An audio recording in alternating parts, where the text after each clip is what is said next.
सवाल मुझे चंद्रशेखर जी का है और चंद्रशेखर जी विजयनगर से हैं।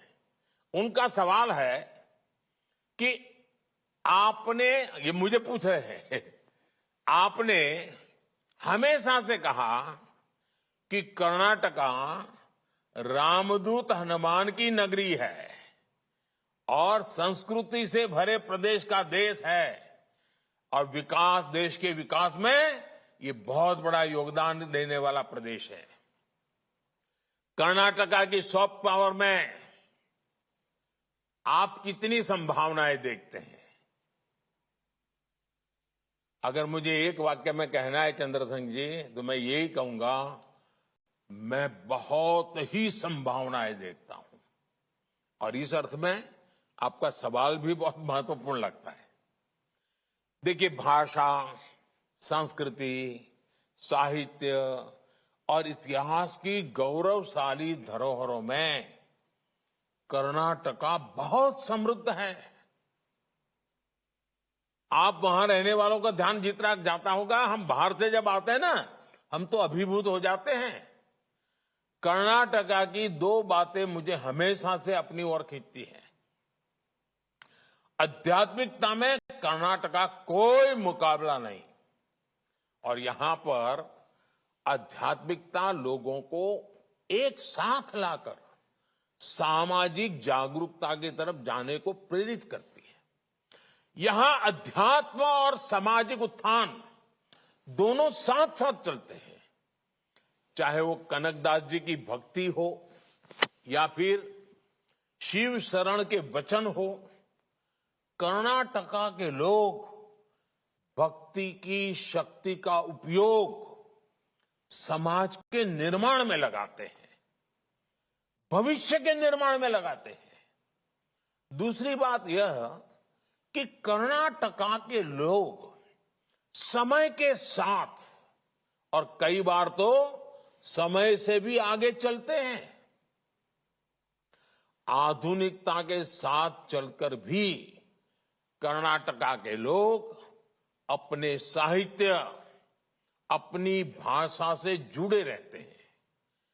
यहां के युवा कोडिंग भी करते हैं और कुवेम्पू जी की कविता भी पढ़ते सुनते हैं।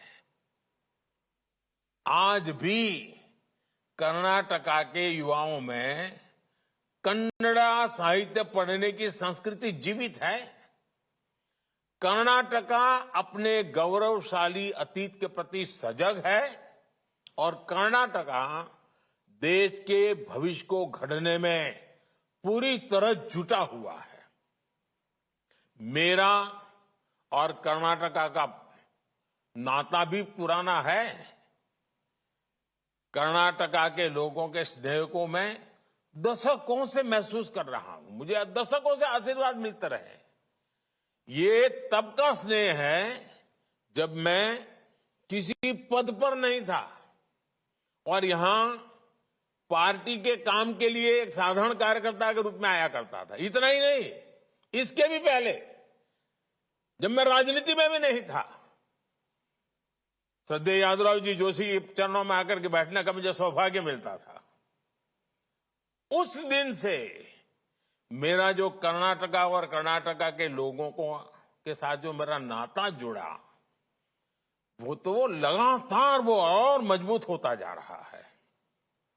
इसलिए ही अक्सर मैंने मन की बात कार्यक्रम में कर्नाटका की संस्कृति की बात की है। कर्नाटका के कितने ही लोग हैं जो कर्नाटका के विकास के पुण्य कार्य में अपना जीवन लगा रहे हैं।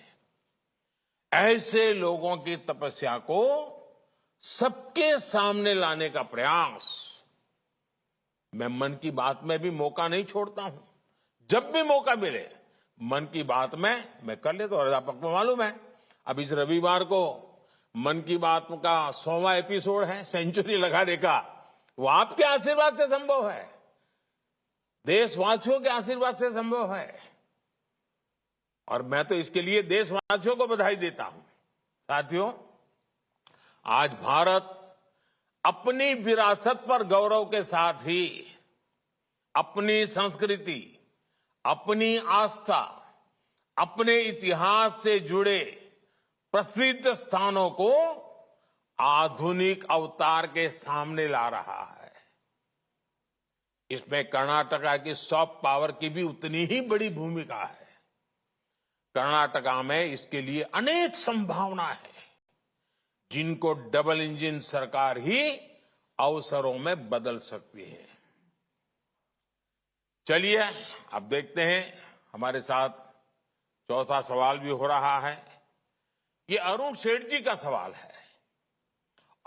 Prime Minister Narendra Modi virtually interacting with Karnataka BJP workers ahead of polls in the state. He interacting with 50 lakh workers. Prime Minister Modi saying he will be visiting Karnataka in a couple of days to receive blessings of people of the state. He says people of Karnataka stand united and grounded and are culturally and literally aware.